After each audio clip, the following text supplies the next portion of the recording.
Considering the cost of a new opportunity is so important.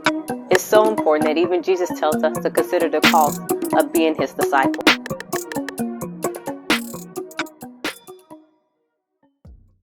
So two of the most common things that we look for while job searching are the requirements and the benefits.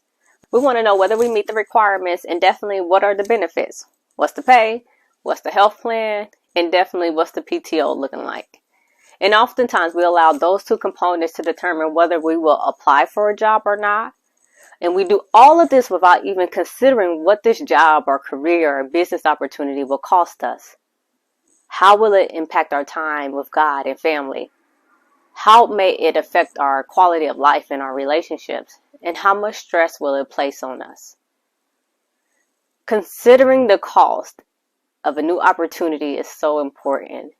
It's so important that even Jesus tells us to consider the cost of being his disciple. He says, if you want to be my disciple, you must by comparison hate everyone else. That includes your father and mother, wife and children, brothers and sisters, and yes, even your own life. Otherwise, you cannot be my disciple. And if you do not carry your own cross and follow me, you cannot be my disciple. But don't begin until you count the cost. I think we need a Selah right there. Jesus is saying, don't even begin until you count the cost. Don't even walk up to the altar until you count the cost. Don't even post a scripture on your social media page until you count the cost.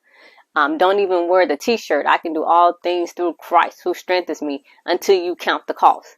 Don't even give me that shout out when you receive an award on stage until you've counted the cost. Jesus goes on to say, for who will begin a construction of a building without first calculating the cost to see if there's enough money to finish it? Otherwise, you might complete only the foundation before running out of money, and then everyone will laugh at you. So you cannot become my disciple without giving up everything you own.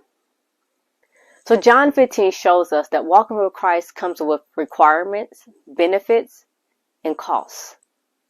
Specifically, the cost of hatred and persecution from the world. And surprisingly, some of you may even experience rejection and persecution from your own synagogue or church. Jesus says in verses 18 through 21, chapter 15, if the world hates you, remember that it hated me first. The world will love you as one of its own if you belong to it. But you are no longer part of the world. I chose you to come out of the world, so it hates you. Do you remember what I told you? That a slave is not greater than its master. They persecuted me, and naturally, they will persecute you.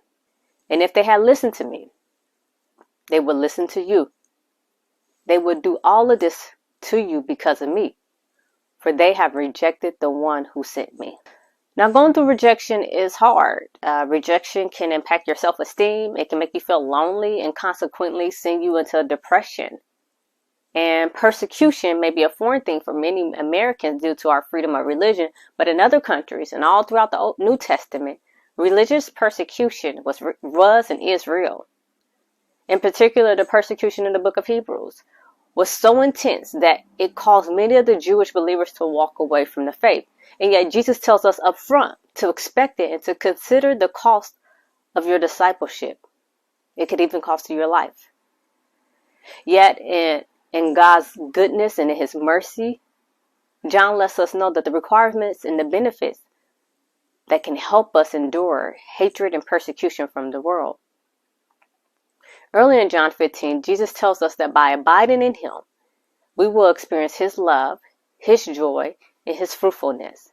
And that abiding in him, and his word abiding in us, then we will experience answered prayers. And that by keeping his commandments, then we will experience the love from other believers. That by abiding in him, that requirement, then we will have the comforter. And collectively, all of these experiences will help us to endure the hatred and rejection from the world.